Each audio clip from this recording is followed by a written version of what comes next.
বাংলাদেশের সাথে সম্পর্ক উন্নয়ন এবং পারস্পরিক সহযোগিতার জন্য শুক্রবার বাংলাদেশে আসছেন মালয়েশিয়ার প্রধানমন্ত্রী দাতো সেরি আনোয়ার ইব্রাহিম। ডক্টর মোহাম্মদ ইউনূসের নেতৃত্বাধীন অন্তর্বর্তী সরকারের ক্ষমতা গ্রহণের পর এই প্রথম কোনো বিদেশি সরকার প্রধান উচ্চ পর্যায়ের সফরে আসছেন বাংলাদেশে।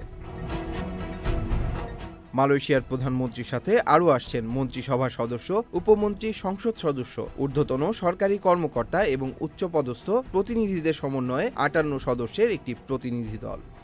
এ বিষয়ে পররাষ্ট্র বিষয়ক উপদেষ্টা মোহাম্মদ তৌহিদ হোসেন বলেন, বাংলাদেশ সফরের সময় মালয়েশিয়ার প্রধানমন্ত্রী প্রধান উপদেষ্টার সাথে একান্ত বৈঠক করবেন এবং রাষ্ট্রপতি মোহাম্মদ শাহাবুদ্দিনের সঙ্গেও সাক্ষাৎ করবেন।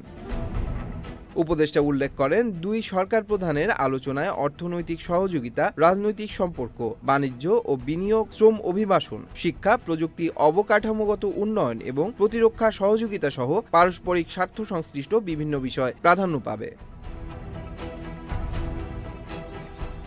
মালয়েশিয়ার প্রধানমন্ত্রী আনোয়ার ইব্রাহিম ঢাকায় আসার আগে পাকিস্তান সফর করবেন। পট পরিবর্তনের পর গত 14 আগস্ট মালয়েশিয়ার প্রধানমন্ত্রী আনোয়ার ইব্রাহিম খুব দ্রুত বাংলাদেশ সফরে আসার ইচ্ছা প্রকাশ করেন। এ সময় মালয়েশিয়ার প্রধানমন্ত্রী প্রধান উপদেষ্টা ডক্টর মোহাম্মদ ইউনূসকে ব্যক্তিগতভাবে অভিনন্দন জানাতে আগ্রহ প্রকাশ করেন। সে সময় মালয়েশিয়ার প্রধানমন্ত্রী আনোয়ার ইব্রাহিমের সঙ্গে টেলিফোন আলাপের সময় ডক্টর মোহাম্মদ ইউনূস সংখ্যালঘু সহ সব বাংলাদেশিদের অধিকার রক্ষায় তার দৃঢ় অঙ্গীকার পুনর্ব্যক্ত করেছিলেন। Tanmoy Mahmud, channel I online.